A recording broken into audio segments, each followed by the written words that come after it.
Hello again. Now you might be wondering why I'm standing behind this table with all these things in front of me. Well, following on from last week's video where I went through things that you could be planting now in February in preparation for the cooler months, I thought let's do a little seed sowing session.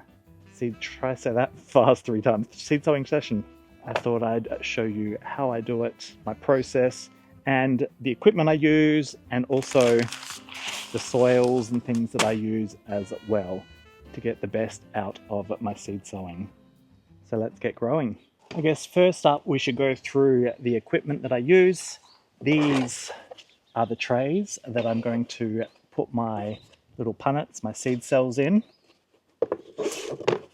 And they don't have holes in the bottom, which is good because you want to have a little bit of water, about an inch or so of water, a centimetre of water in the bottom, so that the soil can draw up the water as it needs to help with that germination, especially now whilst it is still fairly warm.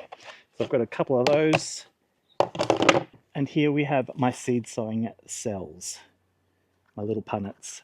I like to use these that are silicone, so they're squishy, but it means that they last a long time. I'm not a fan of buying plastic seed punnets or cells from the hardware store because they don't last that long and then it just ends up in landfill. Another good option is if you do buy seedlings from your hardware store, keeping the little cells, the little punnets that you get once you've planted whatever you purchased, and using those in future for sowing those seeds. And if you are careful, you can get a good few years out of them. And if you really want to invest, buying one of these large, hard plastic seed trays is probably a good way to go. These will last for years and years. And this is, I think it's 72 cells.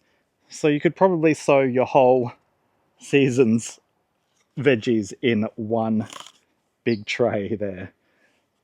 You know, 7, 1, 2, 3, 4, 5, 6, I had to count that one, 7 of each plant for the season.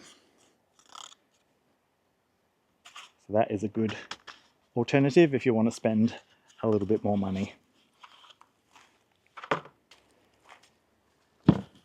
Now, what are you going to sow your seeds into? You want a good quality seed sowing mix. So buying a good quality mix from your hardware store is always recommended. Seed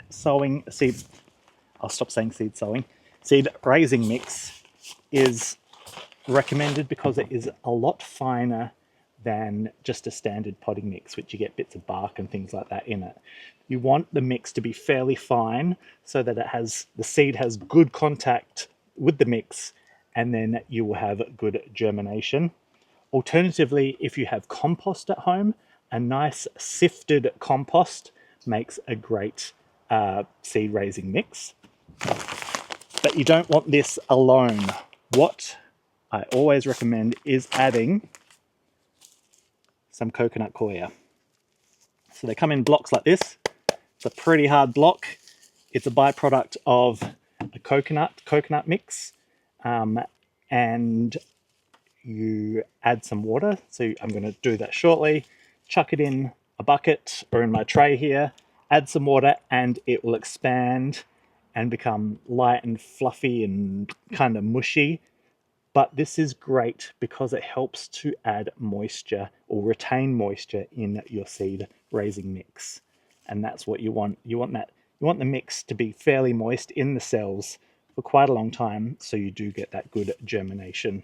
So mixing some of this with a good quality seed raising mix is my tip for you. Let's get this started. There we go. I won't need this whole thing, I don't think, just for what I'm currently sowing. So I'm just going to break off half of it, I reckon. Quite a solid block. Let's see if I can. There you go. That'll probably be enough with what I'm going to mix through my seed raising mix. And then we just add some water, preferably warm water. It'll help break it up quicker. And I'm going to leave that for probably 5 or 10 minutes. You of course need your seeds, and never forget your labels so you remember exactly what you've sown. I've already written them out. And lastly is some vermiculite. Now this is good at helping to retain moisture. What I like to do is just sprinkle a little vermiculite on top of each little cell, and that'll help keep the moisture in and assist with good germination. So I'll probably need a tiny little eighth of it, but it always comes in handy. It's only been a few minutes, but as you can see, the coconut coir has broken apart and absorbed a lot of that water. I might have put a little bit too much water in, but that's okay. I'm just going to add the seed raising mix to it, but it looks a little bit like this, almost like coffee grounds after you've made a coffee. Now we just grab the seed raising mix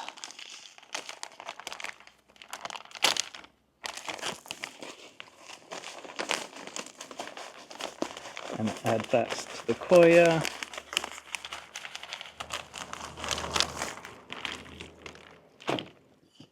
And with a trowel, just mix it all together. You don't need this big tray, you could probably just do it in a bucket, it'll work just as well.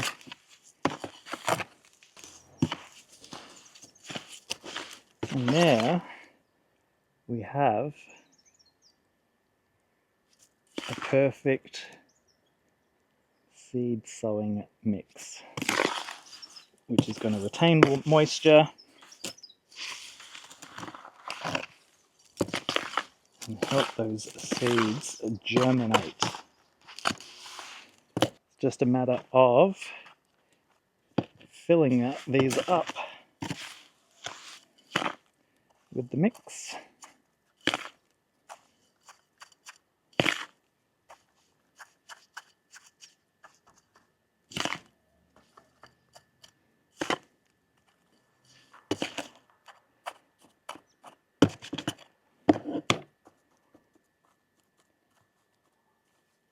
Might need to use your fingers just to pat it down nicely.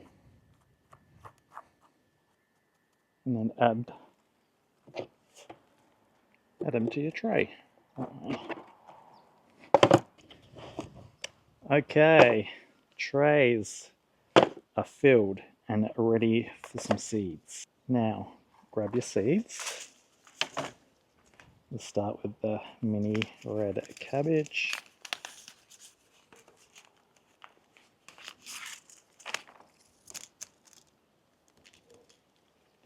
Gently pouring some out on your hand.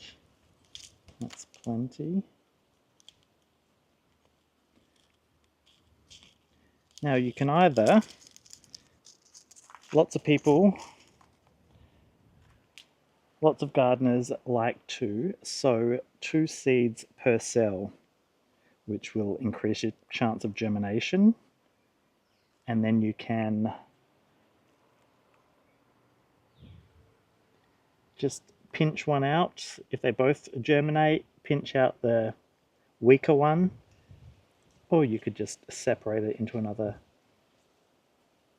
punnet and grow it on. So you might get double the amount. Don't forget to add your label, and you can just gently cover over the seed, or if you still have a bit of seed raising mix left, you can just sprinkle a little bit on top. Seeds only need to be sown as deep as they are wide. Does that make sense? So if it's just a tiny little round seed that's only, a millimetre wide, then you only need to sow it a millimetre deep. Or if you have a big pumpkin seed, which is, maybe a centimetre wide, then you'd push it further in and sow it about a centimetre deep. On to the next. I'm sowing, what's this one? Kale. Tip it into my hand, if I can get them out gently. Can you see those? That's plenty. 1, 2. 1, 2. There we have it. All my seeds are sown. Lastly, this is where the vermiculite comes into it. Oh, need scissors. Oh.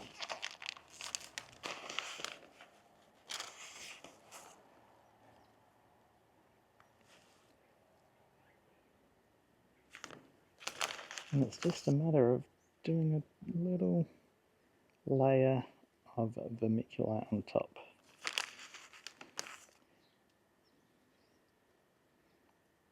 To help with moisture retention, and it's very light, so it's not going to stop the seedling from emerging.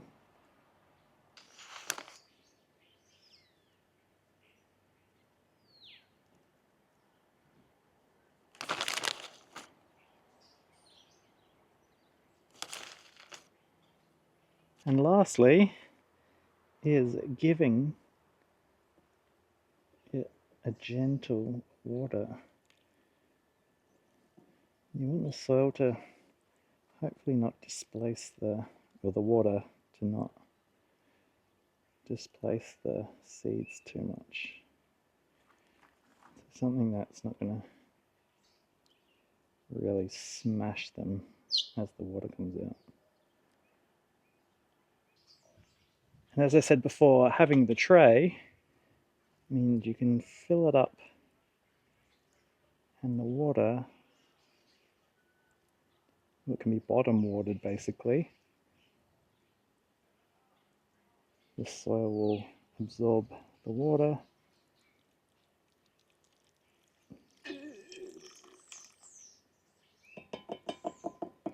and stop it from drying out too much.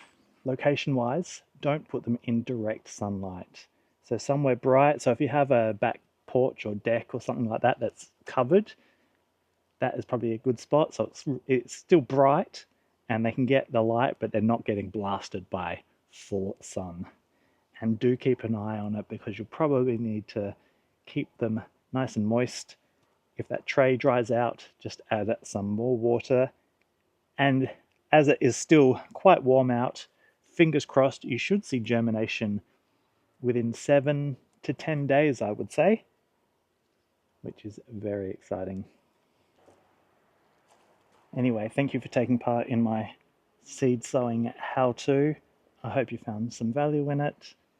Make sure you give this video a thumbs up, and if you enjoyed it, why not subscribe so you can keep up to date with all future videos. And we'll see you next week. Bye.